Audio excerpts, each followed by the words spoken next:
Pour ma part, je suis ravi d'être avec vous. Ça fait un petit moment que je participe au PIDS en tant que spectateur et c'est vraiment un plaisir d'être là pour vous parler de ce projet Arcane et aussi de Fortiche. Donc aujourd'hui, il y aura Emmanuel Lobo, la radieuse Emmanuel Lobo qui est Head of Talent Acquisition. Il y aura Charles après moi qui va vous parler en particulier du pipe d'Arcane. Alors en fait, vu que maintenant c'est une superstar, on l'a caché dans un bunker qui est quelque part entre les Bahamas et les Maldives. Donc voilà, on veut le garder au chaud. Et puis il y a votre serviteur qui va commencer cette histoire. Donc on parlera pour ma part de l'histoire de Fortiche. Après Charles vous parlera donc du pipe et du département technique de ces 5 ans d'aventure de partir de pas grand chose à ce qu'a livré Arcane. Et puis Emma finira en parlant un petit peu de aussi la montée en charge des RH au sein de Fortiche. Pour ma part, j'ai rejoint Fortiche il y a quasiment, c'est pas quasiment un an, c'est 1 an et 2 jours. Et c'est une aventure de folie. Vraiment, je pensais vraiment pas du tout m'attendre à ça, enfin en tout cas je m'attendais pas à ça durant les 1 an d'aventure et forcément le projet Arcane a contribué à ça. Et donc Fortiche en fait c'est une entreprise qui a été fondée en 2009 par Pascal Charru, Jérôme Combe, Arnaud Delors. Donc vous avez leur portrait ici, ils sont plutôt BG sur cette magnifique photo. Et Fortiche en fait c'est au démarrage un tout petit studio, il y a vraiment quelques personnes. Ça a même commencé dans l'appartement de Jérôme plus précisément, et plutôt orienté pour faire donc de la pub, des choses assez courtes, du court-métrage. Et puis il y a eu pour la petite histoire, en fait, moi j'étais prestataire de rendu pour Fortiche à cette époque-là. Et donc dans leur deuxième studio, je pense, qui était rue Saint-Georges, ils étaient une vingtaine. Je raconte toujours la même histoire, mais Jérôme m'a accueilli et en fait on a installé de la render farm dans une cave voûtée dans le sous-sol de la boîte, avec un câble RJ45 qui passait par la gaine de ventilation et une multiprise qui trempait dans l'eau. Voilà, c'était ça à Fortiche, il y avait une table de bar que les boss avaient dû piquer et qu'ils avaient mis comme ça dans la cave. Et donc il y avait 20 personnes et puis c'était parti, et ça a envoyé du rendu et peut-être que, alors je pense que les dates collent pas, mais il y a sûrement un projet que vous avez vu qui a été calculé sur ces machines. Et puis quelques années plus tard, il y a la rencontre avec Riot et qui va donner Arcane et des projets comme Gaijins Warrior. Et pour ma part, encore prestataire de Fortiche, j'avais là, Tour d'Auvergne, il devait y avoir 70 personnes max, vraiment max, je pense même plutôt une trentaine. Et il y avait tellement pas de place qu'on a installé les render farms dans le faux plafond des WC. Et il n'y avait que ça comme place, il y avait que là où il y avait du réseau. Donc voilà, tout le monde était ravi de pouvoir aller aux toilettes au chaud et en silence, enfin en tout cas couvert par le bruit des machines. Et puis il y a une nouvelle page qui s'est tournée, et puis ça a été explosion. KDA, projet, alors là, ça ne doit pas être à jour si vous voulez regarder, je pense qu'il doit y avoir quelques dizaines de millions de vues, je pense à vue de nez, entre le moment où on a écrit les slides et la quantité de viewers d'aujourd'hui, qui est en fait Charles va vous en parler, qui est un espèce de module à l'intérieur d'Arcane, dans les pauses qu'il y a eu durant la production. Et donc Arcane, qui a été donc release en 2021 sur Netflix, qui est passé devant Squid Game. Truc de fou. Merci. Merci pour toute l'équipe. Moi, je suis l'escroc de la bande, je suis arrivé il y a 1 an, donc voilà, c'est tous les autres qui sont là depuis des années. Je crois qu'il y a Yann qui est dans la salle, qui était là au tout démarrage, donc c'est plutôt à eux qu'il faut applaudir que moi. Mais truc de fou, en fait, Arcane, c'est pas une série, en fait, c'est quasiment 3 longs métrages, il y a 3 arcs. C'est 9 épisodes, 360 minutes, quasiment 10 000 shots. Alors, on se la pète un peu, je crois que c'est un peu moins, on a regardé la dernière stat. C'est quasiment 6 ans. Moi, pour ma part, pour le projet Arcane spécifiquement, j'ai fait un petit peu de R&D. Il y avait Yann qui m'avait accueilli. On avait fait quelques bouts de trucs sur Guerilla en 2016, donc déjà, septembre 2016 précisément. Donc ça fait un petit moment. Et au bout de 6 ans, Fortiche a accouché de Arcane. Si un animateur en fait avait dû animer Arcane à lui tout seul, en lui donnant quelques vacances et puis un petit peu de temps pour ses gueules de bois, ça lui aurait pris 150 ans. C'est colossal comme travail. Il y a eu 560 personnes qui se sont croisées au total. Il faudrait peut-être ajuster un peu, mais je crois que c'était les dernières stats qu'on avait. 560 personnes, alors on n'est pas 560 chez Fortiche. Hein. Et c'est maintenant 3 sites de fabrication qui sont à Paris, Montpellier, Las Palmas, avec toute la complexité de gérer 3 sites de production, avec les synchronisations et tous les problèmes complexes qui vont derrière. Et tout ça, pour gérer tout ça, il a fallu monter en charge. Le studio, qui en 6 ans est passé de 30 personnes à 350 spécialistes. Donc c'était des généralistes qui maintenant sont des spécialistes. Pour ça, il a fallu créer des routines, créer des rituels, créer des départements de spécialistes, créer de l'automation. Ça a été un très très gros taf de la part de Charles et de son équipe. Mettre en place un production tracker. Il y avait quelques Google Spreadsheets et des tableurs Excel qui traînaient par-ci par-là. Récupérer des metrics pour pouvoir piloter tout ça. Et pour ça, il a fallu itérer sur les shots, itérer sur les effets, itérer sur le pipeline, itérer sur le workflow, itérer sur les concepts. Tout ce qui marchait à 30 personnes ne marche plus à 350. Je crois que là, on est 300 et des brouettes aujourd'hui, là, quasiment. Donc on est reparti, ça y est, rebelote, come again. Et itérer sur les tools aussi. Tous les tools qui marchaient sur le pipeline de 1 que Charles avait mis en place pour faire le pilote ne marchaient plus du tout pour faire 9 épisodes. Et il a fallu améliorer tout ça. Il a fallu itérer. Une petite règle que je me donne, c'est souvent, c'est quand une équipe double de taille, il faut complètement revoir sa façon de communiquer, sa façon de fonctionner. Et pour ça, Charles va vous en parler encore beaucoup mieux que moi sur le fait que l'équipe technique qui était de 2 personnes et maintenant de quasiment plus d'une vingtaine a dû se réinventer et itérer sur elle-même. Et je suis très très content de vous parler qu'en 2022, en fait, Fortiche lance un nouveau projet qui va s'appeler le Lab pour développer des nouvelles productions. Et donc c'est pour ça qu'on a besoin de recruter plein de monde pour faire des magnifiques images. C'est que le début de l'aventure. Merci beaucoup.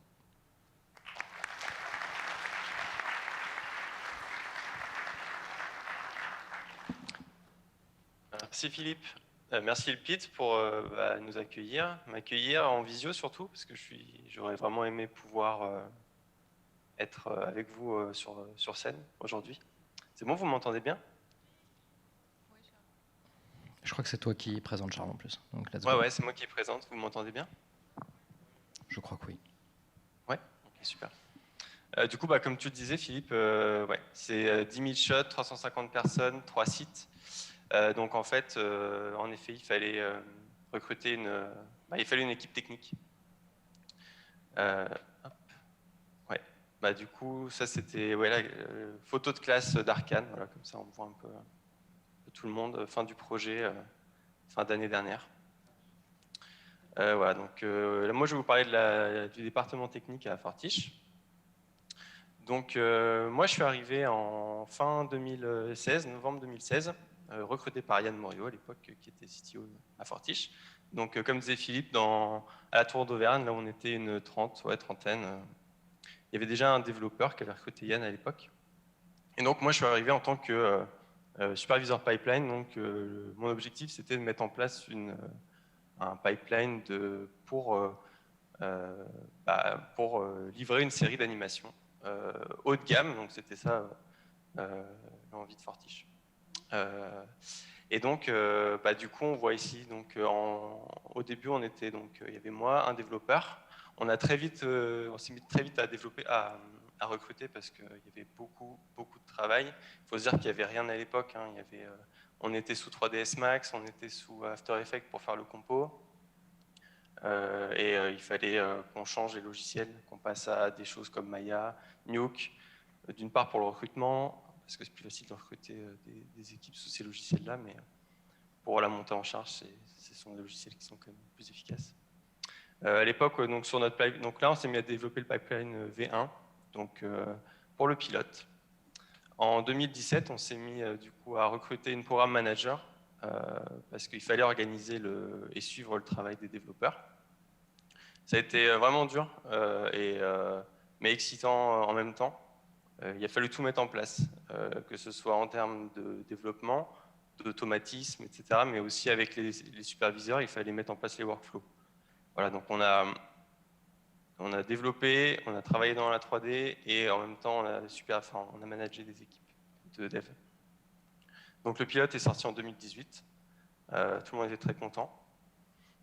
Sauf que Riot, ils étaient tellement contents qu'en fait, ils ont voulu être sûrs que l'écriture était parfaite. Donc, ce qu'ils ont fait, c'est qu'ils ont mis tout le monde en pause pour réécrire. Donc, Fortiche a réussi à garder des key talents et aussi à garder l'équipe technique. Et ça, je les en remercie encore beaucoup. Et ça nous a permis, en fait, de stabiliser et de renforcer ce qu'on avait mis en place durant le pilote. Et du coup, Riot, pour garder les gens, en fait, a donné des projets. Donc c'est là où en fait on a pu faire Rise pour donc ça c'était pour les Worlds de 2018 et KD et Popstar. Donc ça que c'était plus pour du marketing pour de la vente de skins pour leur jeu. Et donc en fait ces deux projets finalement ils ont été faits grâce en fait au travail qu'on avait fait sur la série, que ce soit au niveau des workflows de fabrication, mais aussi du code qu'on avait écrit pour automatiser l'ensemble des tâches.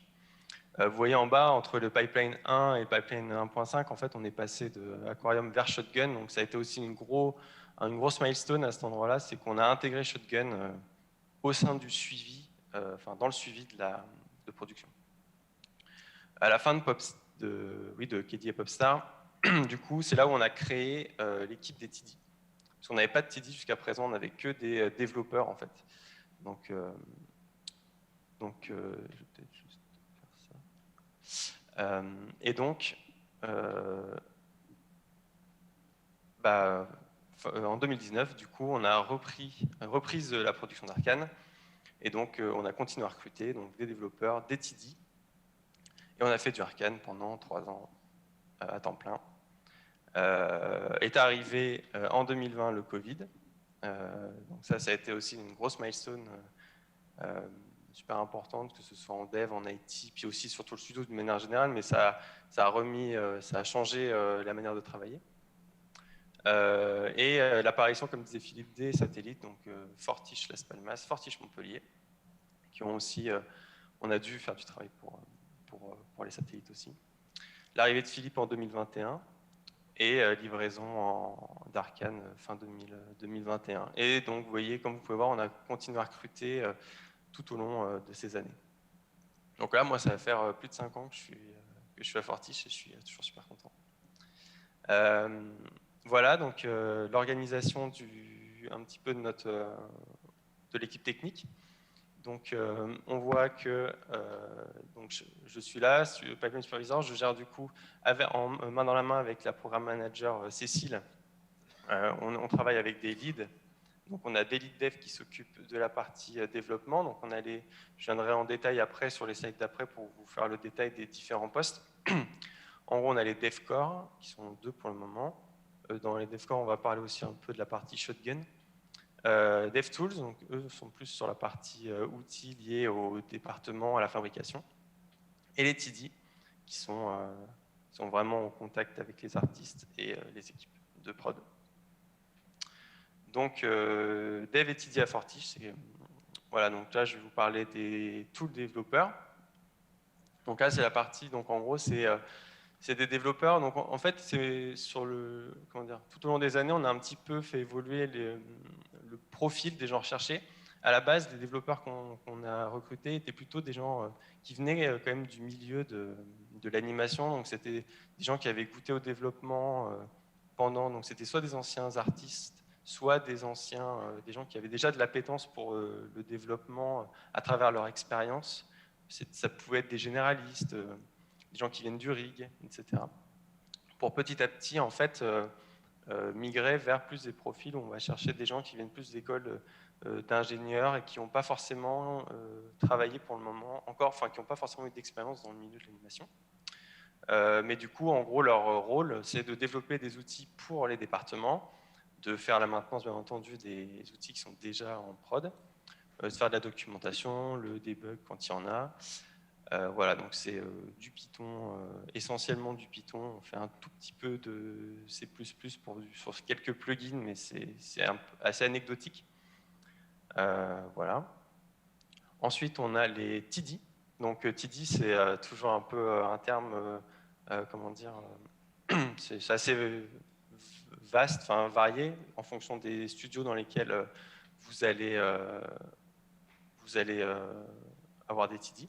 Donc chez nous, en tout cas, TD à Fortiche, ce sont des personnes qui sont donc au sein des départements. Et en gros, c'est vraiment la front line. Ils sont en support des artistes et des équipes. Et ils vont travailler, donc c'est un peu l'extension de l'équipe de développement.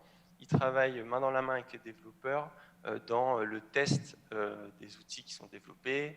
Ils aident à faire des batchs pour, par exemple, voilà, quand il faut faire des updates massifs sur de la production, updater des assets, changer des choses dans les scènes. Voilà, donc eux, ils vont s'occuper de toutes ces parties-là. Ils vont vraiment être au quotidien avec les artistes et les aider dans leurs problématiques day-to-day. Et ils font le bug tracking. Voilà. Moi, à la base, quand on fait le recrutement TD, à la base, pour moi, c'était... je ne leur demande pas d'être des experts en développement. Voilà. S'ils ont des appétences pour le Python, qu'ils en font un petit peu déjà, c'est bien. C'est un plus. Mais je ne leur demande pas d'avoir déjà développé des tools, des super tools. Voilà. Et enfin, donc, on a la troisième partie, c'est les core développeurs. Donc là, eux, ils s'occupent plus de la partie donc, des bases de données, de la partie asset management, enfin l'asset manager, et puis des frameworks qui vont permettre, qui vont donner aux autres développeurs pour créer des applications. Ils s'occupent aussi de toute la partie de déploiement avec les CI/CD dans GitLab. Et c'est vrai que j'aurais pu le mettre aussi. Toute la partie shotgun management. Donc, notre shotgun architecte fait partie de cette équipe-là, par exemple. Voilà, je voulais parler de notre collaboration avec ce qu'il y a autour de nous. Donc, dans un premier temps, c'est avec la production. Donc, la production, donc, en gros, donc, comme je disais, maintenant, nous sommes sur Shotgun pour Arkane. Et donc, voilà, on fait tout le tracking des assets, des shots, le management des tâches, le tracking des bids et tout le time logging. Voilà, donc ça, ce sont les équipes de prod dans les départements qui s'occupent de ça. Et nous, du coup, on a un lien fort avec tout ça, c'est-à-dire que nos scripts sont connectés à Shotgun et l'interrogent en permanence pour savoir en fait s'il y a des déclenchements, des automatismes à faire en fonction des datas qui sont rentrées dans le project manager. Voilà, toujours avec la production, nous on travaille avec donc, la project manager et les leads. On travaille en fait les plannings pour savoir en gros quels sont les développements à faire à court, moyen et long terme.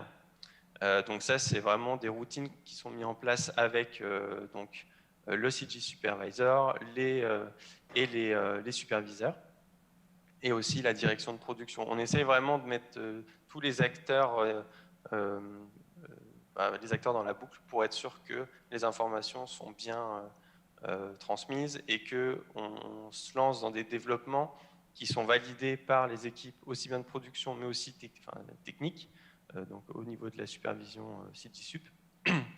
Voilà, être sûr que tout le monde est raccord et que là, ce qu'on va développer, c'est quelque chose qui a été validé par tout le monde.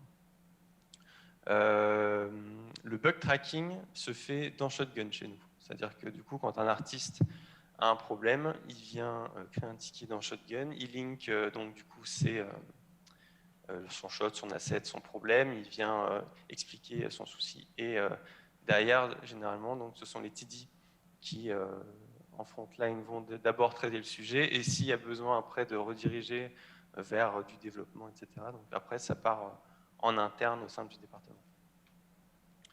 Ce qu'on aime bien faire à Fortiche aussi, et je trouve que je ne sais pas si vous le faites, et je trouve que c'est une super bonne pratique, sont les post-mortem. Donc on le fait aussi bien avec les équipes de fabrique, de la production, que nous en interne au sein du département tech. Ce sont les post-mortem.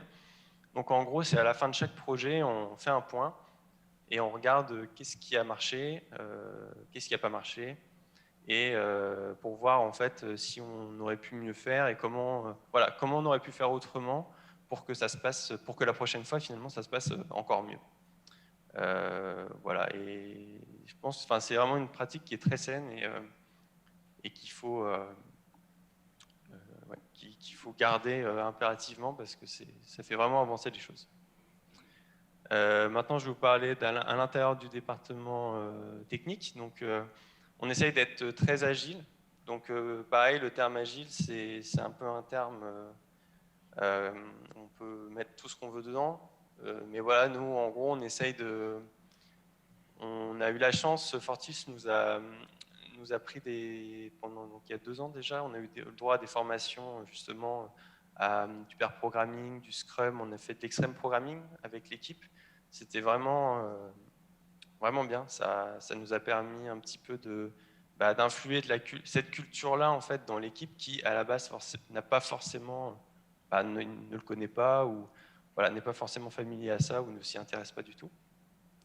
Et donc ça nous a permis finalement d'avoir de retravailler et de faire évoluer nos process tout au long de ces années. Et donc aujourd'hui par exemple, on a des routines, enfin des rituels plutôt, et on est très attaché à ces rituels.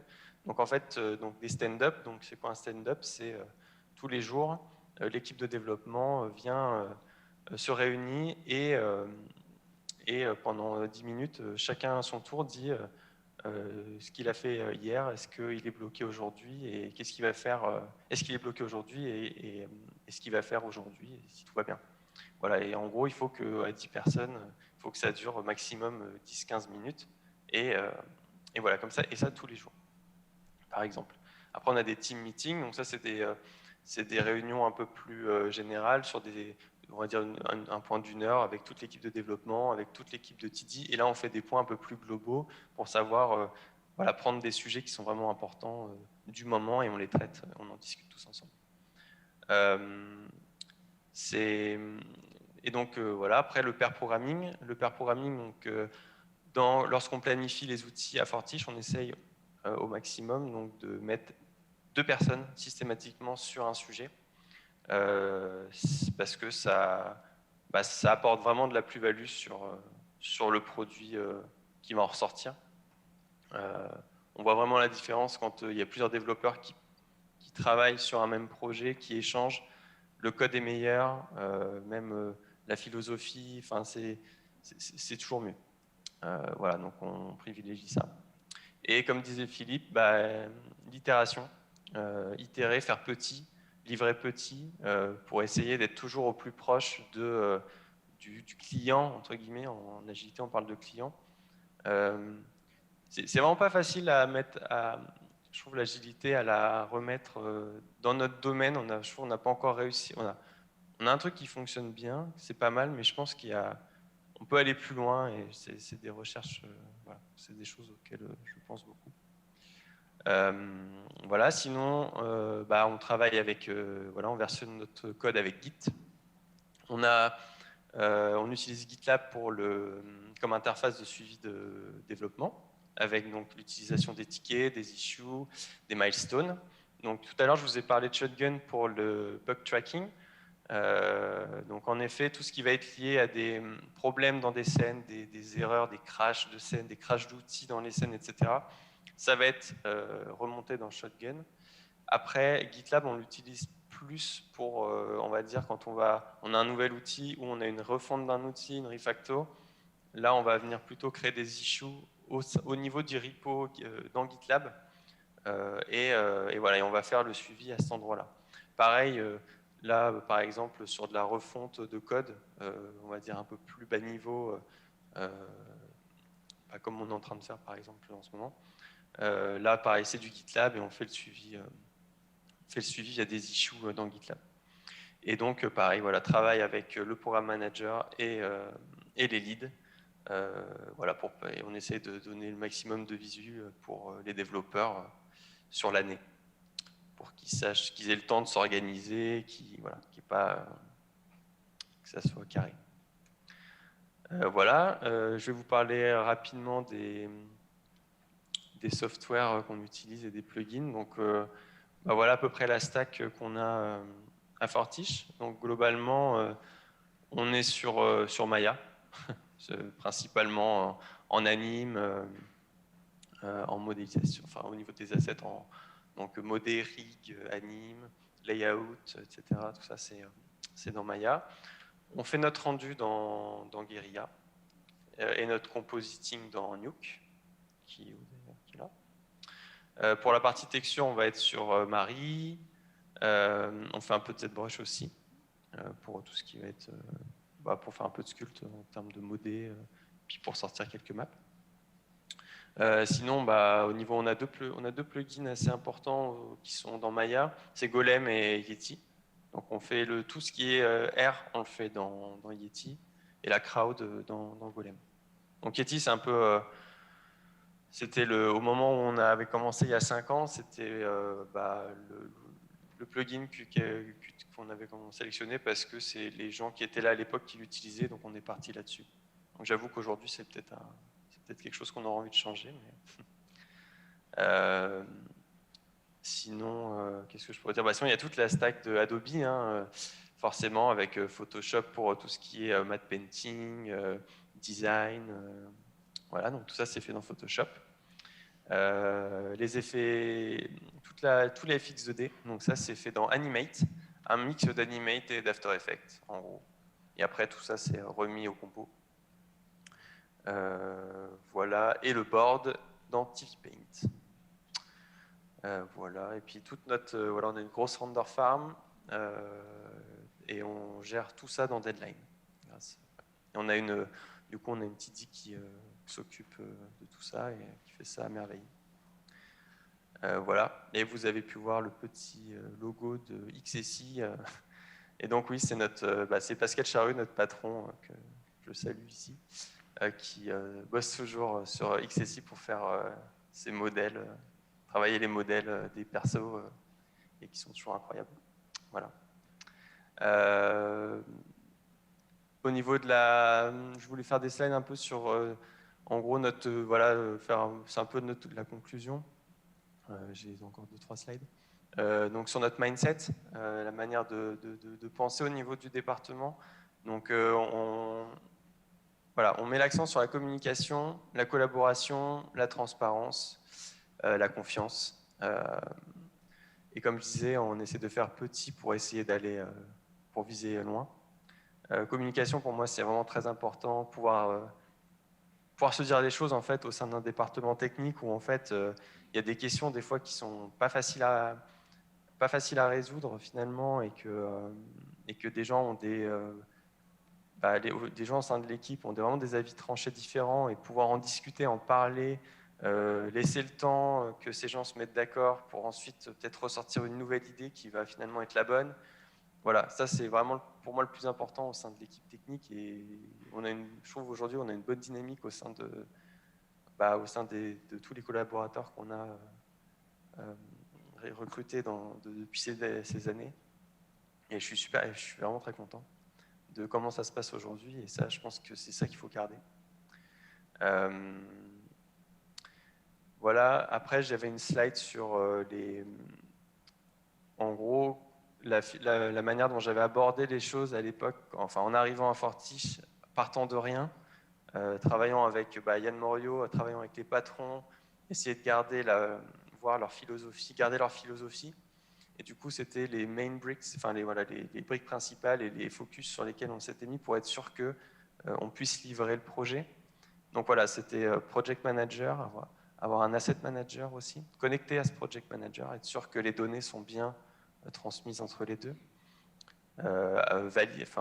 bien valider ces workflows, être sûr que les superviseurs sont raccords avec et ont bien mis ont bien défini ce qu'ils attendent en entrée de leur département, en sortie de leur département, être sûr que tout est bon et qu'ils aient bien écrit ce qu'ils veulent, pour qu'ensuite derrière on puisse avoir des sanity checks, pour qu'on puisse valider automatiquement ce qu'ils ont demandé, comme ça, voilà, il n'y a plus de questions, il n'y a pas de, voilà, il n'y a pas de, on a demandé ça, on va avoir ça, et si il y a des choses qui changent, il faut qu'on puisse en parler et faire évoluer les choses. L'automation, comme disait Philippe, ça c'est une clé aussi, hein, il faut au maximum tout ce qui... Dès l'instant qu'il y a une tâche que vous faites 2 fois, 3 fois, 4 fois, là, il faut automatiser parce que sinon on ne va jamais s'en sortir. Donc voilà, automation.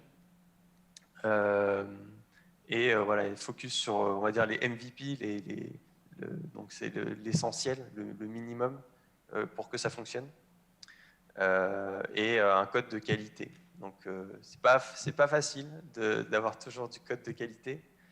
On s'en mord souvent les doigts 2-3 ans plus tard. Donc il faut prendre soin de son code et toujours, même des fois, de se dire ah, je vais faire un truc vite fait. Allez, est-ce qu'on peut pas réfléchir un tout petit peu plus pour faire quelque chose d'un peu plus propre? Voilà. Et enfin, donc ça c'est ma dernière slide. Je suis vraiment très fier du coup de ces 5 ans à Fortiche, d'avoir créé cette team tech vraiment incroyable. Et on continue d'ailleurs à recruter. Et voilà, c'est génial. Voilà, je suis content parce que, a priori, des retours, les superviseurs sont contents. Donc, a priori, c'est que ça match. Ça a l'air de matcher. Je suis très content aussi de la confiance qu'on a réussi à créer avec les superviseurs des départements, les CGSUP. Ça discute bien. Voilà, on arrive à se dire les choses. Et ça, c'est important.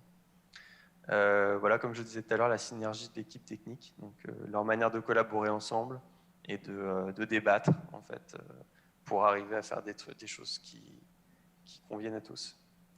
Et enfin, bah, voilà, en 5 ans, on a croisé plein de gens en recrutement et du coup, ça va être voilà, c'est ma transition avec Emmanuel. Et donc, on continue à recruter, mais voilà, passer du temps à recruter. Essayer de trouver les bonnes pépites qui matchent votre personnalité, la personnalité de votre équipe, ce que vous voulez faire. C'est vraiment super important. Et voilà, moi je suis très attaché à ça. Et voilà, bah, je pense qu'Emmanuel va mieux en parler que moi. Je te redonne la main. Merci Charles.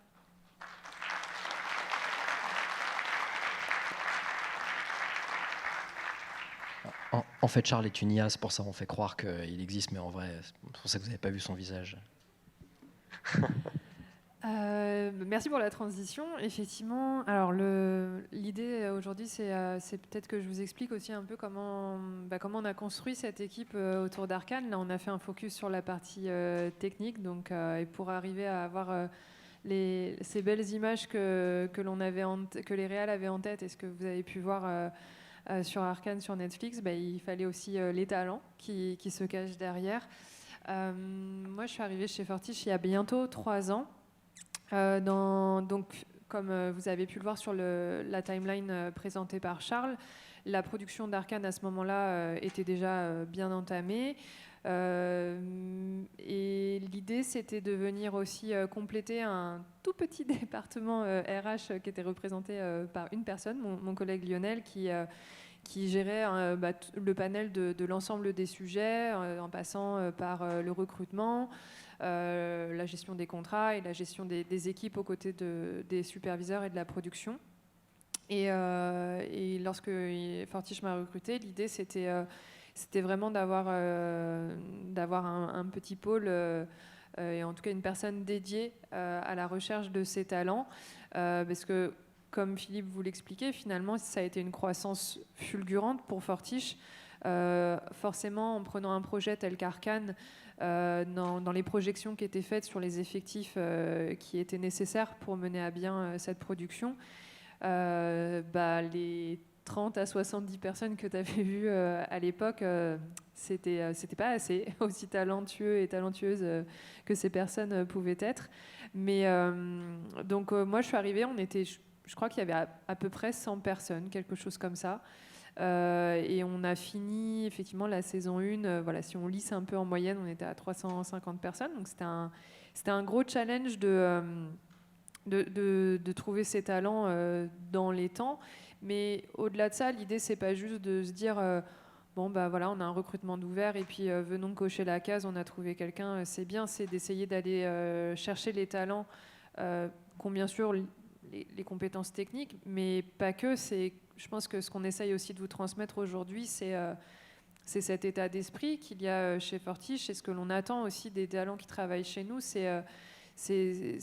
On aime beaucoup laisser libre cours à cette créativité, et ce, pas qu'à l'échelle des artistes, finalement à l'échelle de toutes les fonctions chez nous. C'est cet aspect organique qui est aussi intéressant et où chacun vient apporter sa pierre à l'édifice. et finalement avec un objectif commun, c'est les images que vous allez voir à l'écran. Donc peu importe notre métier, c'est de tout donner pour que finalement la satisfaction après se fasse au moment de la découverte ou redécouverte du projet, parce que je sais qu'on est beaucoup à avoir vu et revu Arcane. Donc voilà, trouver ses talents, compétences techniques, mais aussi, et comme l'expliquait Charles, quelqu'un qui va venir s'intégrer dans un département qui a finalement déjà une dynamique lancée, parce que moi quand je suis arrivée chez Fortiche, je crois que quasiment tous les départements avaient démarré, et il fallait venir les renforcer. Et c'est important de garder cette cohésion, de ne pas venir casser aussi une synergie qui a été mise en place, mais au contraire de venir l'alimenter avec des personnalités différentes, des parcours différents aussi. C'est vrai que c'est pas toujours, on recherche pas toujours le parcours qui peut sembler évident ou parfait. J'ai fait telle formation, puis ensuite je suis passée par telle et telles étapes. Non, on va essayer peut-être de creuser davantage et de trouver la bonne personne pour rejoindre les départements et nos collaborateurs et collaboratrices. Donc voilà, c'était un gros challenge parce que passer de 100 à 350 avec des gros pics parfois, que la prod essaye bien évidemment à chaque fois d'anticiper au maximum, mais je pense que vous connaissez tous ces contraintes liées au planning, liées aux inventaires, et là de se dire non c'est bon, on n'a pas besoin, et puis 2 semaines plus tard dire toc toc, au fait si on va recruter 50 personnes. Donc là urgence, et puis faut sourcer, et malgré la quantité, c'est toujours essayer de garder un maximum de temps et d'attention à la qualité des profils qui nous rejoignent. Donc voilà, travaillons ensemble. Je crois que vous avez compris. Aujourd'hui, c'est le début de l'aventure. Il y a encore plein d'autres postes à venir. Et moi, quand je suis arrivée chez Fortiche, et qu'on m'a dit voilà, faut recruter tels effectifs, d'accord. Quel matériel j'avais finalement pour essayer de séduire, d'attirer, de convaincre. Et j'avais pas le droit de dire qu'on travaillait sur Arcane, j'avais pas le droit de dire qu'on travaillait sur un projet avec Riot Games, et je crois que tout ce que je pouvais dire, c'était en gros, je vous résume, mais venez travailler sur un projet d'animation ambitieux. C'est pas ce qu'il y a de plus original. Je pense que c'est un discours qui revient assez régulièrement, parce que des prods ambitieuses, il y en a plein. Et voilà, c'était à force de je source, je contacte par mail, on me prend du temps par téléphone ou des petits calls, et puis voilà, j'essaye un peu de susciter l'intérêt et d'essayer de créer la discussion en physique avec nos sup à mes côtés pour pouvoir enfin montrer des images. Et alors là, la magie opère. À partir du moment où on commençait un entretien au studio avec un talent et qu'on arrivait à montrer les premières images qui étaient sorties d'Arcane, franchement, merci aux équipes, parce que je dirais que 95% du job était fait. Pourquoi ? Je pense la qualité des images, je vais pas renier ça, et aussi je pense d'avoir à ce moment-là, c'était un projet qui était différent sur ce que les artistes pouvaient trouver aussi dans leur carrière professionnelle. C'était aller sur une cible aussi plutôt ado-adulte. Donc voilà, c'était, je pense, un autre challenge pour les artistes et les techniciens qui nous rejoignaient. Donc aujourd'hui, je vous cache pas que c'est un peu plus facile, quoique parfois il y a encore quand même son lot de difficultés, mais c'est vrai qu'Arcane a permis de donner ce rayonnement et cette notoriété à Fortiche en France, Yann le disait, à l'Europe, et aujourd'hui même plus loin, je dirais à l'international, et on est super content, parce que tout ça c'est le travail de toute cette équipe qui se cache derrière ces magnifiques images, qui contribuent à faire rayonner Fortiche, la vision de nos patrons, et ce petit studio de 30-70 personnes qui s'attachait à ce côté très familial. On essaye de le garder aujourd'hui, on essaye de faire en sorte que ça se ressente sur nos productions, mais aussi sur le quotidien des talents qui travaillent à nos côtés, Alors bon, une famille de 350 personnes, c'est un peu plus compliqué à gérer, mais voilà, c'est vraiment un point auquel on s'attache. Et je crois, chacun à son échelle, que ce soit nos patrons, que ce soit les superviseurs, la prod, les équipes tech, finance, CTO, et l'ensemble des fonctions support, on est vraiment là pour instaurer un cadre. Et ça, c'est cher à Fortiche si vous nous rejoignez. Un jour, on s'attache vraiment, et surtout en RH et en recrutement, c'est plus particulièrement ma ligne directrice, c'est de faire en sorte que les personnes se sentent bien chez nous, s'épanouissent sur un projet, s'épanouissent aussi dans leur métier, développent leurs compétences, et qu'on fasse un bout de chemin ensemble. Et voilà, que vous ayez à cœur de continuer l'aventure avec nous, en tout cas de revenir un moment chez Fortiche, et que vous puissiez vous dire ce passage-là, c'était quand même de ma carrière, c'était vraiment cool. Donc voilà, ça c'est notre petit travail au quotidien. Donc aujourd'hui, voilà, Arcane, ça m'aide. Et des besoins, il y en a. Donc là, je vous ai mis une petite sélection en quasi temps réel. Alors, j'avoue que les choses vont vite. Donc depuis 2 jours qu'on a livré la slide, il y a des nouveaux besoins et il y en a d'autres qui ont été pourvus, mais on pourra en reparler. À partir de cet après-midi, je serai sur le stand recrutement, donc n'hésitez pas à passer. J'aurai plaisir à discuter avec vous toutes et tous.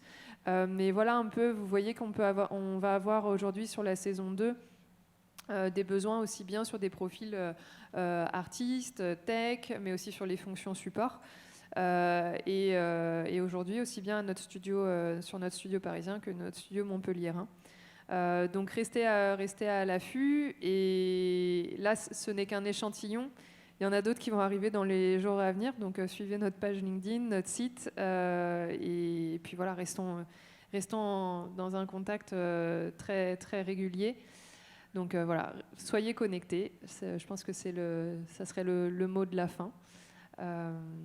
Et puis, je sais pas, Yann, est-ce qu'on peut se laisser un petit peu de temps de questions ou pas? On a le droit? Merci beaucoup.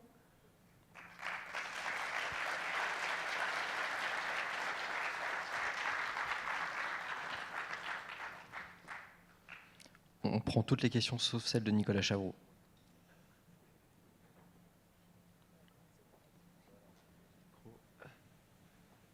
Alors, est-ce qu'il y a des... Voilà. Bonjour, Romain Toumi, superviseur VFX chez French Toast. J'ai vu qu'il y avait Blender dans votre pipe. Je me demande à quoi il vous sert du coup. Charles? Charles, tu nous entends? T'entends oui, les questions ou... Oui, c'est Super. parfait. Ouais, c'est parfait. Il faut qu'il y compile. Bonjour. Du coup, oui, on a mis Blender. Alors, c'est vrai que je ne l'ai pas dit sur la slide, mais c'est assez anecdotique en vrai. Ça a été utilisé sur quelques scènes. En fait, c'était un superviseur qui voulait tester, je crois, un espèce de drapé en sculpte, du coup, pour faire après pour le recam mapper. C'était en décor, en fait. Et voilà, ça a été utilisé, mais de manière très anecdotique. Et aujourd'hui, dans nos outils, on a développé aucun outil pour Blender à l'heure actuelle, en tout cas. Voilà. Une autre question.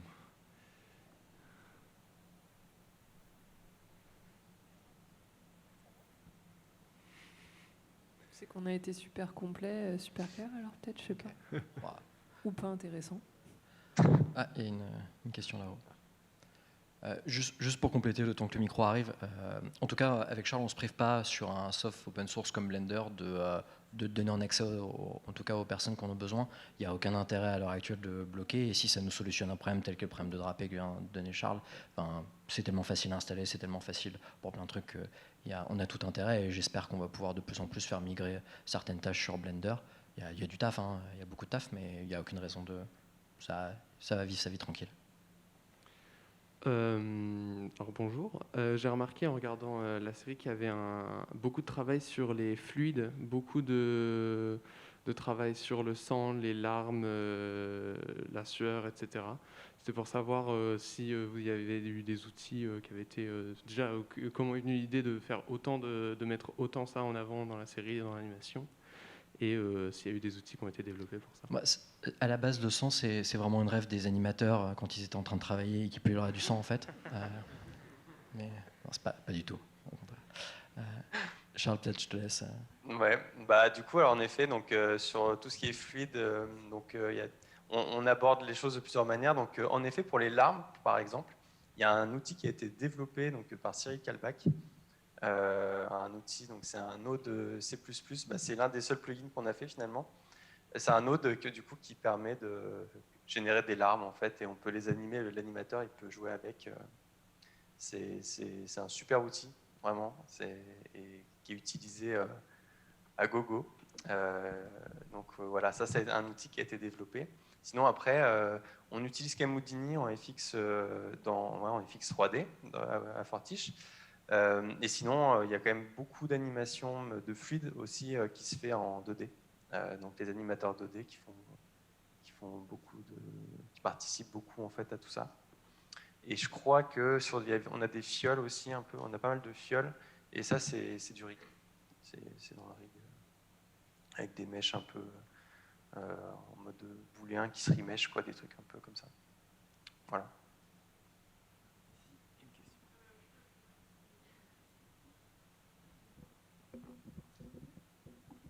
Juste pour savoir, le Polypaint, vous l'avez fait sur quel logiciel? On t'a pas très Le bien quoi, entendu. pardon Le Polypaint, tout ce qui est couleur des personnages.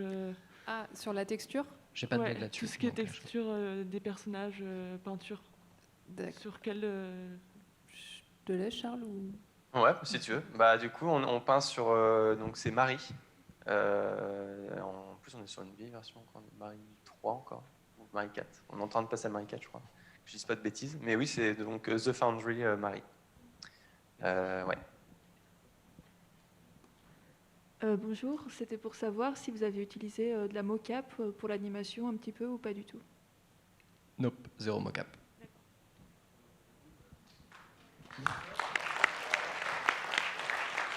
On a. Alors, je vais juste préciser, on fait de la R&D, on fait de la mocap R&D plutôt pour de la réflexion et tout ça, mais à l'heure actuelle, dans la saison 1 d'Arcane, il n'y a pas de mocap.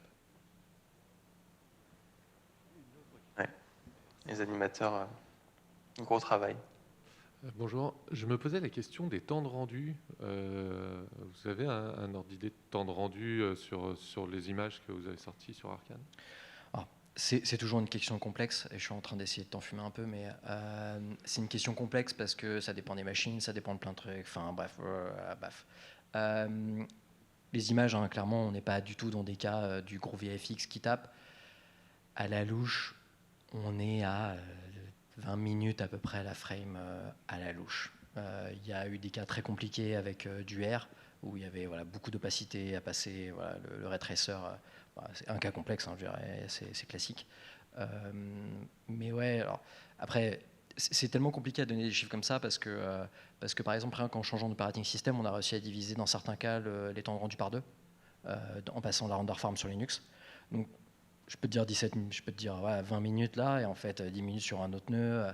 On a des gens de chez Lenovo qui nous ont prêté une bécane qui arrachait tout, et c'est passé quasiment à 5 minutes la frame. Ouais, donc voilà, à peu près ces ordres. Effectivement, on n'a pas, c'est pas des jours et des nuits comme on peut le connaître sur des prods en PBR, mais voilà, à peu près un ordre de grandeur. Voilà, merci à vous en tout cas. Merci. Voilà. Merci beaucoup.